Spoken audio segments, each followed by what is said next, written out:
September 7, 1940. London burns. A German bomber squadron unleashes its payload over the city's East End. Buildings collapse. Glass shatters.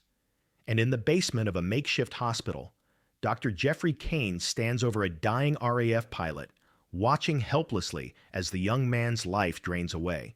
The soldier's name is Flying Officer James Mitchell. He's 22 years old. His left leg is gone below the knee, severed by shrapnel. His blood pressure is dropping, 60/40, then 50/30. He needs blood, now. But there is no blood. The hospital's supply ran out 3 hours ago. Across London that night, doctors face the same nightmare. Wounded civilians and soldiers arrive in waves. 70% require immediate transfusions. Without them, they go into shock within minutes. Their organs fail. They die. The mathematics are brutal. Britain has been at war for exactly 1 year. The Blitz has just begun, and already hospitals are drowning in casualties. Whole blood, blood taken directly from a donor, spoils within 7 days, even refrigerated. By the time supply trucks can navigate bombed-out streets from donor centers to hospitals, half the blood has expired, unusable, wasted, and the death toll climbs. In September 1940 alone, 6,154 British civilians die from air raids. Thousands more wounded soldiers and civilians bleed out on operating tables or in ambulances, waiting for blood that will never arrive. Flying Officer Mitchell dies at 11:47 p.m. Cause of death, hemorrhagic shock, preventable, treatable. If only there had been blood. Dr. Keynes scrubs the young pilot's blood from his hands and writes another death certificate. He's written 14 today. He'll write 9 more before dawn. 3,000 miles away in New York City, a 36-year-old black surgeon named Charles Richard Drew reads the casualty reports from London. He knows what's happening. He knows men are dying unnecessarily. And he knows something that British military command doesn't yet realize. Whole blood isn't the answer. The answer has been hiding in plain sight for decades, dismissed by medical establishment, ignored by battlefield doctors. What Drew doesn't know, what no one can predict on this September night, is that his insane solution will break every rule of transfusion medicine, trigger the largest humanitarian operation in American history, and save more lives than any weapon manufactured during World War II. The clock is ticking. Britain is losing 500 soldiers and civilians every week to preventable blood loss. Charles Drew has 4 months to solve the unsolvable. The problem with blood is simple. It dies. Since Karl Landsteiner discovered blood types in 1901, doctors have known that transfusions can save lives. But they've also discovered the brutal limitations. Take whole blood from a donor, store it in a refrigerator at 4 degrees Celsius, and within 7 days, the red blood cells begin to rupture. After 14 days, the blood becomes toxic. Inject it into a patient, and you'll kill them faster than the original wound. For 40 years, the medical establishment has thrown solutions at this problem. All have failed. In 1916, Dr. Oswald Robertson created the first battlefield blood bank during World War I, storing citrated blood in ice. It worked for a week. Then the blood spoiled. By the time supply chains transported it from France to frontline field hospitals, soldiers were already dead. In 1937, Dr. Bernard Fantis established America's first hospital blood bank at Cook County Hospital in Chicago. A breakthrough if you lived near Chicago. For battlefield casualties in North Africa, the Pacific, or Europe, useless. You can't ship fragile refrigerated blood across an ocean and expect it to survive. The British medical establishment, desperate for solutions as the Blitz intensifies, convenes a commission. The expert consensus is unanimous. Large-scale blood supply for warfare is impossible. Physics won't allow it. Biology won't allow it. The best they can do is establish local donor stations and pray ambulances can reach hospitals before patients bleed out. In October 1940, the British government issues a secret directive to the United States. We need blood plasma immediately. Our casualty rate exceeds our capacity to supply whole blood. Without American assistance, we estimate 10,000 additional preventable deaths within 6 months. The directive lands on the desk of Dr. John Scudder at Columbia Presbyterian Hospital in New York. Scudder is one of America's leading experts on blood transfusion. He reads the British request and immediately sees the impossibility. They're asking us to ship plasma across the Atlantic, Scudder tells his colleagues. Even if we could collect enough, even if we could separate it, even if we could refrigerate it, submarine attacks are sinking supply ships every week. The Germans would destroy it before it reached Britain. The room falls silent. Everyone knows he's right. What about dried plasma? A voice says from the back. The room turns. It's Charles Drew, a surgical resident who just completed his doctorate 3 months ago. At 36, he's older than most residents. A black man who fought for years to gain admission to a medical program that would accept him. He's been working with Scudder on experimental blood banking for 2 years. Dried plasma? Scudder repeats, skeptical. Drew, researchers have attempted that for 20 years. It's unstable. It causes hemolysis. It's rejected by the body. Because they're using the wrong preservation method, Drew says. He opens his dissertation, Banked Blood, a study in blood preservation, to page 47. Plasma separated from red blood cells can survive 7 days refrigerated, but if we remove the water through vacuum desiccation, the proteins remain stable indefinitely. Add sterile water in the field, and you reconstitute active plasma. Another doctor laughs. Drew, that's theoretical laboratory work. You're talking about industrial scale production, transatlantic shipping, battlefield reconstitution by medics under fire. The logistics alone are possible, Drew interrupts. We've already done it in miniature here at Presbyterian. We collected blood from 500 donors, separated the plasma, dried it, stored it for 3 weeks, reconstituted it, and transfused it into surgical patients. 0 complications, 96% effectiveness compared to fresh plasma. The room erupts. This is insane. You can't scale that to thousands of units. The Red Cross will never approve. John Scudder holds up his hand. The room quiets. How fast can you prove it works? Scudder asks Drew. 4 weeks, Drew says. Give me 4 weeks and I'll give you a system that can supply Britain with enough plasma to save 10,000 lives.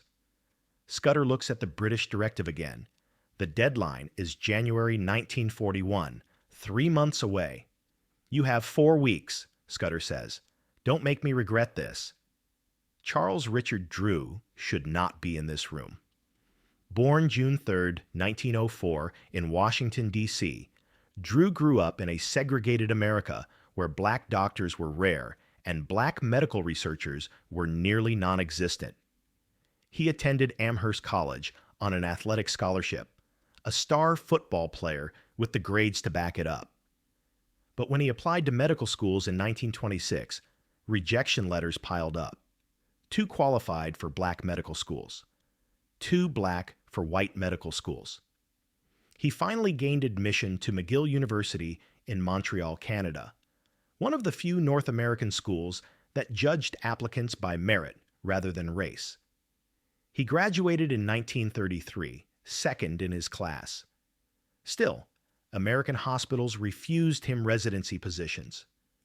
He spent 5 years at Freedman's Hospital, a segregated facility in Washington, D.C., teaching surgery at Howard University, a historically black college. In 1938, Drew finally received a Rockefeller Fellowship to Columbia University's College of Physicians and Surgeons. He was 34 years old, ancient for a resident. He had no laboratory of his own, no research budget, no institutional support. What he had was curiosity, stubbornness, and 7 months of access to Columbia Presbyterian's blood bank. His dissertation supervisor, Dr. John Scudder, gave Drew a simple project: figure out why banked blood sometimes causes transfusion reactions. Drew didn't just answer the question. He dissected every assumption about blood storage. He experimented with separation techniques, preservation methods, refrigeration temperatures. He discovered that plasma, the liquid portion of blood without red blood cells, could be stored longer, transfused to any blood type without matching, and still treat hemorrhagic shock. But here's what made Drew different. He didn't think like a laboratory researcher. He thought like a battlefield surgeon. Everyone's trying to preserve whole blood because that's what we transfuse in hospitals, Drew wrote in his notes. But on a battlefield, you don't need whole blood immediately. You need volume. You need to stabilize blood pressure, prevent shock, buy time until the patient reaches a surgeon. Plasma does that. And if we can dry it, we can store it indefinitely, ship it anywhere, reconstitute it in minutes. It was the insight of a surgeon who understood triage, not a researcher obsessed with replicating laboratory conditions. In October 1940, Drew transforms a basement laboratory at Columbia Presbyterian into an experimental plasma production facility. He's working 16-hour days, sleeping on a cot beside his centrifuges. He recruits medical students to donate blood. He perfects the separation process, spinning blood at high speed until red cells settle and plasma rises. He experiments with vacuum desiccation, removing water until only protein crystals remain. On November 12, 1940, Drew produces his first stable batch of dried plasma. He labels it Batch 01, reconstitutes a sample, and examines it under microscope. Perfect protein structure. No hemolysis, no contamination. He injects it into a rabbit. The rabbit survives, thrives actually. Drew smiles. He's just invented a weapon more powerful than any bomb. Now he has to convince the United States government to build it. Drew's basement laboratory looks like a mad scientist's workshop. 6 refrigerators line one wall, each containing racks of separated plasma. 3 industrial centrifuges dominate the center of the room, spinning at 3,000 RPM, separating blood components with a high-pitched whine. In the corner, a vacuum chamber the size of a coffin hums as it desiccates plasma into crystalline powder.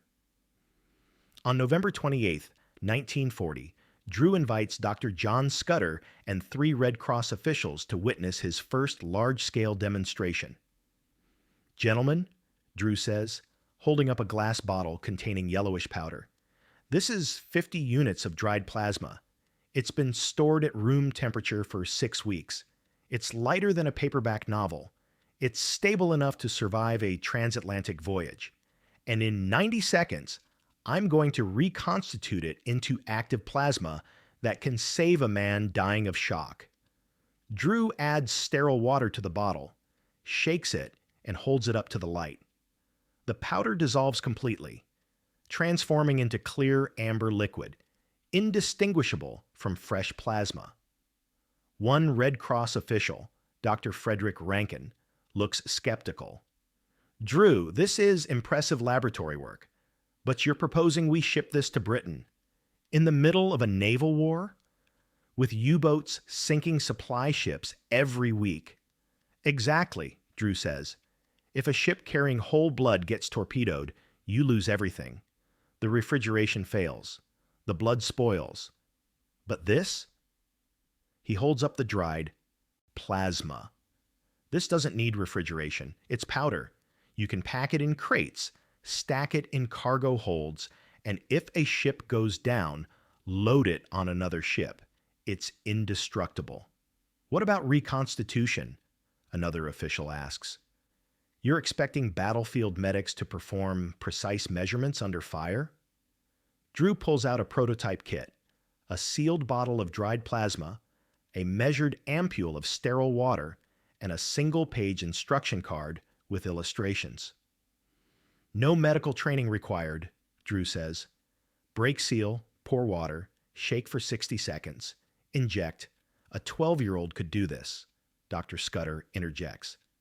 We've tested this on 17 surgical patients at Presbyterian Hospital over the past 3 weeks. 0 adverse reactions. 98% effectiveness compared to fresh whole blood for treating shock. The officials exchange glances. This is either brilliant or career-ending. What would you need for production? Rankin asks. Drew pulls out a typed proposal. I need authorization from the American Red Cross to establish a national blood collection network. I need funding for industrial centrifuges, desiccation equipment, and bottling facilities. I need advertising to recruit donors, and I need permission to ship medical supplies to Britain despite U.S. neutrality laws. Rankin reads the proposal. His face pales. Drew, you're asking us to create an entirely new infrastructure. We're talking millions of dollars. Congressional approval, international shipping during wartime. He looks up. And you want this operational by January? Sir, Drew says quietly, British hospitals are losing 200 patients a week to preventable blood loss. We've already lost 4 weeks. If we wait for perfect conditions, 10,000 people will die waiting. Rankin stares at the bottle of reconstituted plasma in Drew's hand. That is insane, he says. Then he picks up Drew's proposal. I'll call the Red Cross board tonight. December 4th, 1940. American Red Cross National Headquarters, Washington, D.C.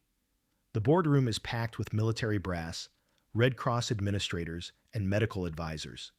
Charles Drew stands at the head of the table beside a cart carrying 20 bottles of dried plasma. He's been speaking for 12 minutes, explaining his proposal, the Blood for Britain campaign. The reaction is exactly what he expected. Dr. Drew, says General Lawrence Fairchild, Army Medical Corps liaison, you're asking the American Red Cross to collect blood from 100,000 civilian donors, separate the plasma, dry it, bottle it, and ship it across a submarine-infested ocean to Britain. We're not even at war. Sir, Britain is our ally. We're officially neutral, Fairchild interrupts. Congress will crucify us for providing medical aid that frees up British resources for combat. A Red Cross administrator, Mary Thompson, raises another objection.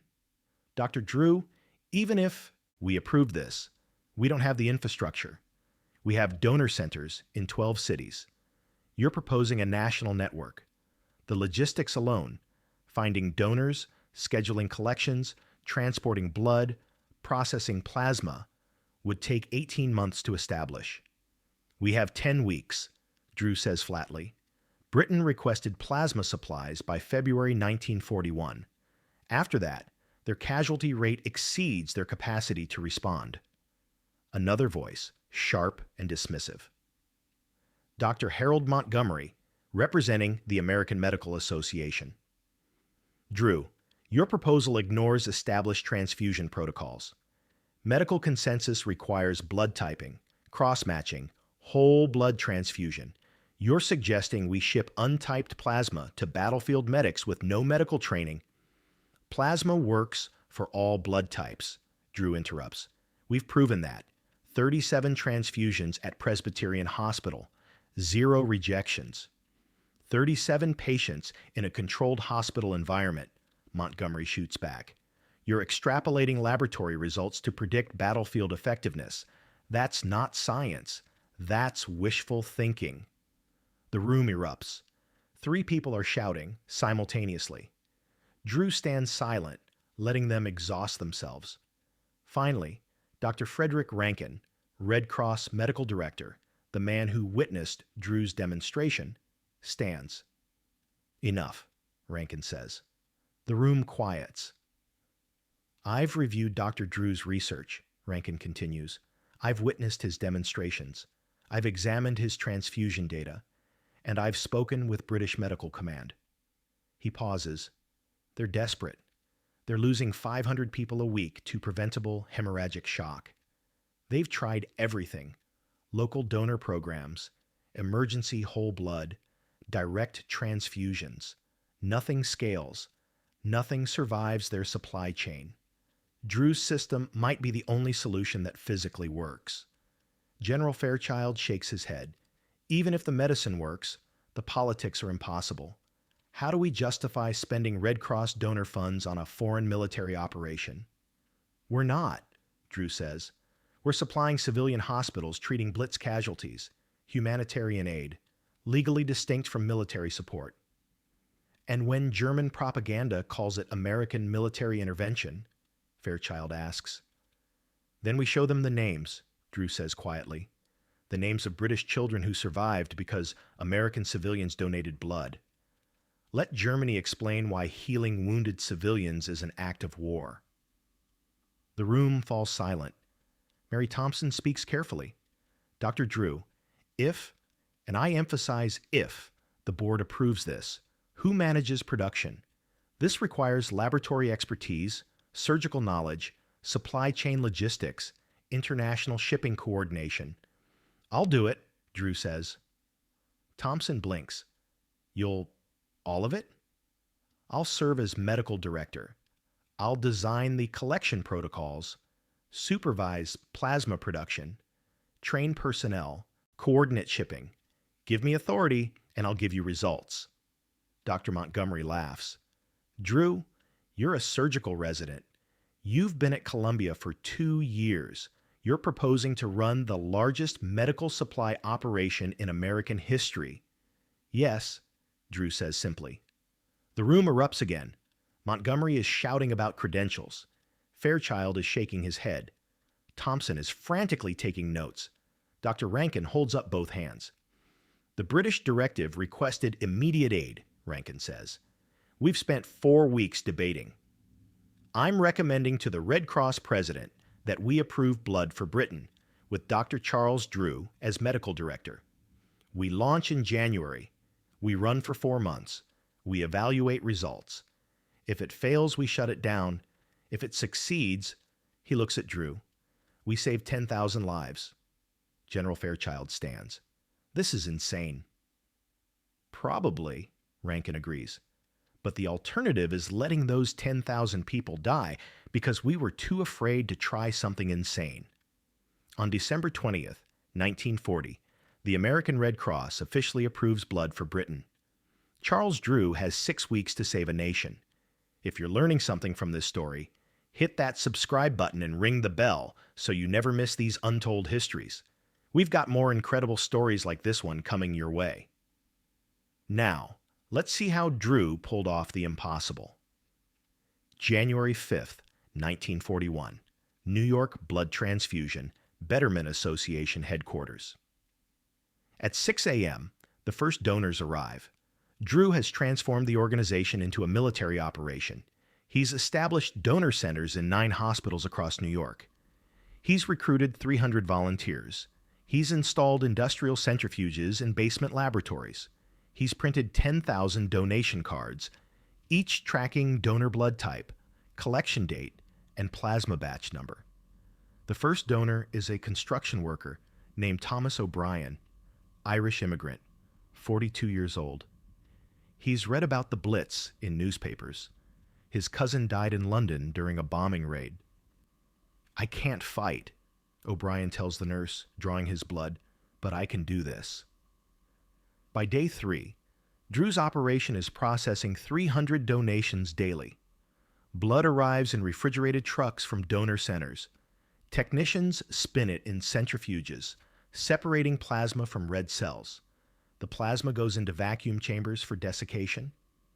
24 hours later, it emerges as crystalline powder, bottled in sealed containers marked with batch numbers and expiration dates, which Drew has proven are theoretical. The plasma is stable for months, possibly years. On January 15, 1941, Drew loads the first shipment, 1,500 bottles of dried plasma, packed in wooden crates marked Medical Supplies, British Red Cross. The crates are loaded onto the SS American Farmer, a cargo ship bound for Liverpool. Drew stands on the Brooklyn dock, watching the ship disappear into Atlantic fog. Well, Dr. Scudder says beside him. We'll know in 3 weeks if this works. It'll work, Drew says, but he's gripping the dock railing so hard his knuckles are white. February 3rd, 1941, London. Dr. Jeffrey Keynes, the same doctor who watched Flying Officer Mitchell die 4 months ago, receives a wooden crate marked Blood for Britain, plasma dried. Inside, 100 bottles of yellowish powder, each with instructions in English and medical diagrams. Keynes is skeptical. He's a Cambridge-trained surgeon. He's performed thousands of transfusions, and he's never heard of reconstituted dried plasma working outside a laboratory. That night, the Luftwaffe bombs London again. A teenage girl named Sarah Collins arrives at Keynes's hospital with a severed femoral artery. She's lost 2 liters of blood. Blood pressure, 50/30. She's going into shock. Keynes has no whole blood. Supply trucks couldn't reach the hospital through debris-blocked streets. He opens one of Drew's bottles, adds sterile water, shakes for 60 seconds. The powder dissolves into amber liquid. He connects it to an IV line. 3 minutes later, Sarah Collins' blood pressure rises, 70/40, then 90/60. Color returns to her face. Her pulse stabilizes. She survives surgery. She walks out of the hospital 2 weeks later. Dr. Keynes writes a cable to Charles Drew. Plasma arrived, tested on critical patient, complete success, send more. February, May 1941. The data. By the time Blood for Britain ends in May 1941, Drew's operation has collected 1,456 donations and shipped over 5,000 liters of plasma to Britain. The numbers tell the story. British survival rates for hemorrhagic shock patients, 71%, 96% average time from injury to stabilization, 45 minutes, 12 minutes. Plasma wastage from spoilage, 43% whole blood, 0.8% dried plasma. British medical officers write testimonials. Before plasma, we lost 3 patients in 10 to shock before they reached surgery. With plasma, we saved 9 in 10. Dr. Lionel Whitby, Royal Army Medical Corps. American plasma saved my life. Simple as that. Sergeant William Hughes, British Army, wounded at Dunkirk evacuation. But it's the combat missions that prove Drew's system truly works. June 14, 1941, North African Desert. Lieutenant James Sullivan, U.S. Army Medical Corps, attached to British forces as an observer, accompanies a British supply convoy ambushed by Italian forces near Tobruk.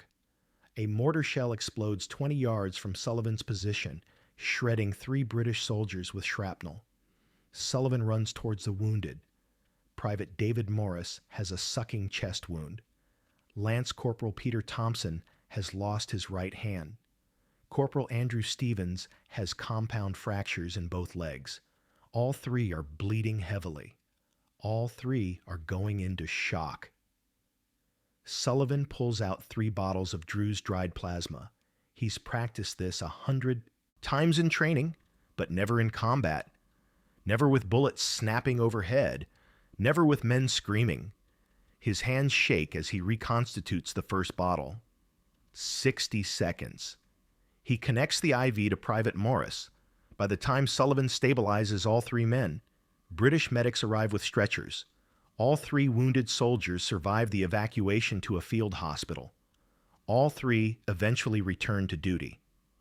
Sullivan writes in his after-action report, "Without dried plasma, I would have lost all 3 patients. There was no other option, no whole blood, no surgical support within 50 miles, just powder and water. It saved their lives." The German perspective. German military intelligence notices something strange in captured British casualty reports. British survival rates are climbing, dramatically. In September 1940, 43% of British soldiers wounded in combat died from hemorrhagic shock before reaching surgery. By June 1941, that number dropped to 8%. A captured German medical officer, Hauptmann, Captain Friedrich Weber, interrogated after the North Africa campaign, provides his assessment. We could not understand it. We would wound British soldiers, serious wounds, arterial bleeding, and expect them to die. But they would reach field hospitals alive, stabilized. We assumed they had developed new battlefield surgical techniques.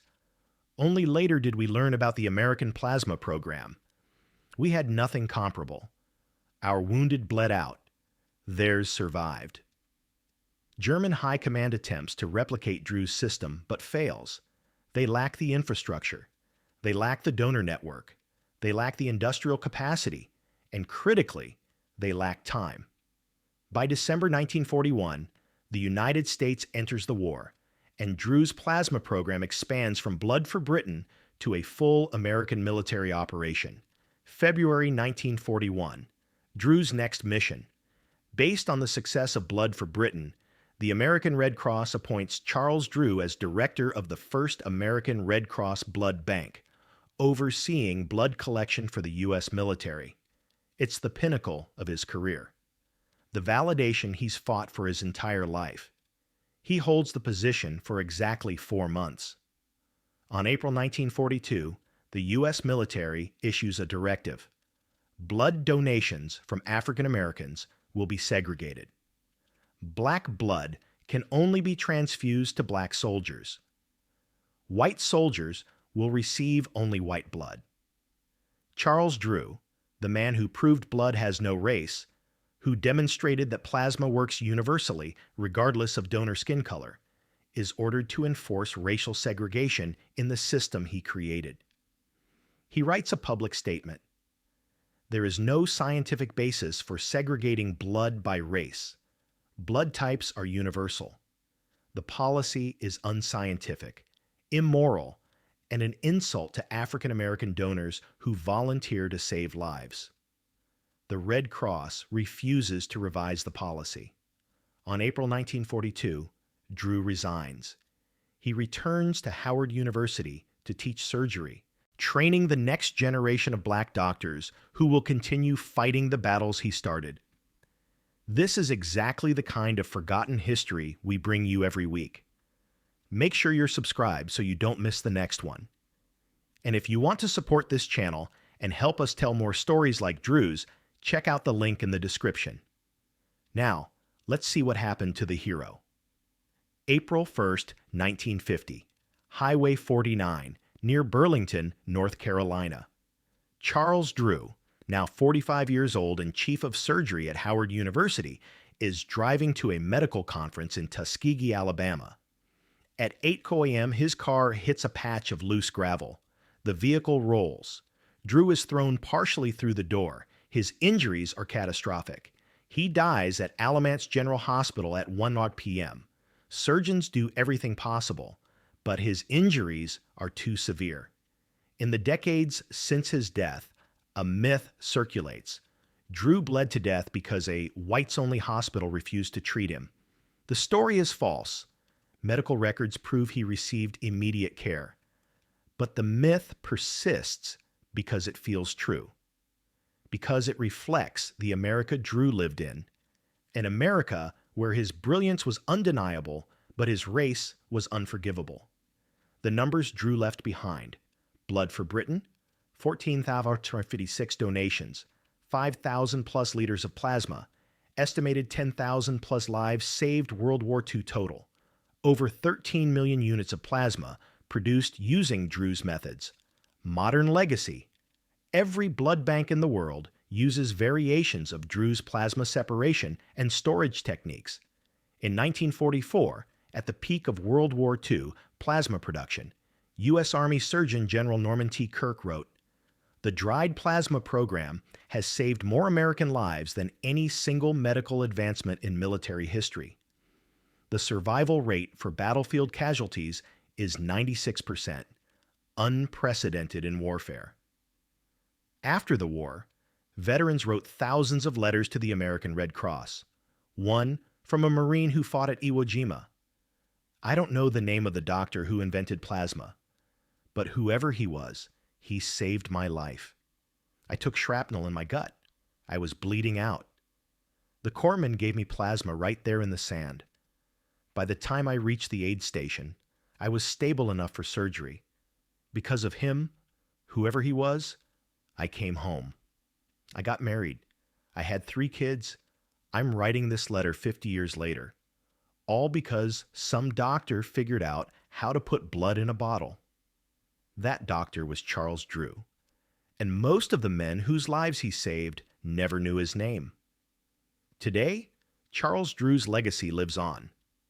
Every blood donation center uses his methods. Every trauma surgeon relies on plasma he proved could be dried, stored, and reconstituted. Every humanitarian disaster, earthquakes, tsunamis, wars, deploys plasma using protocols Drew established 80 years ago. In 2024, the American Red Cross collects 6.8 million blood donations annually. Plasma derived from those donations saves approximately 4.5 million lives every year. Drew never sought fame. He refused interviews. He declined to patent his processes, believing medical knowledge should be freely shared. When Columbia University offered to name their blood bank after him, he declined. "This isn't about me," Drew said. "This is about the soldiers and civilians who need blood to survive. If my work helps them, that's enough." Charles Richard Drew died at 45, his potential unfulfilled, his brilliance constrained by the racism he fought his entire life. But the weapon he created, dried plasma in a bottle, reconstituted with water, administered by a medic under fire, saved 10,000 lives in World War II. And it's still saving lives today, because one surgeon refused to accept that bleeding soldiers had to die, because one man looked at an impossible problem and said, "That's not insane, that's solvable." And because sometimes the most powerful weapon in war isn't a bomb, it's a bottle of yellow powder that brings the dead back to life. Dr. Charles Richard Drew, 1904-1950, surgeon, researcher, humanitarian, the father of blood banking. Plasma derived from his methods has saved an estimated 100 million lives since 1941.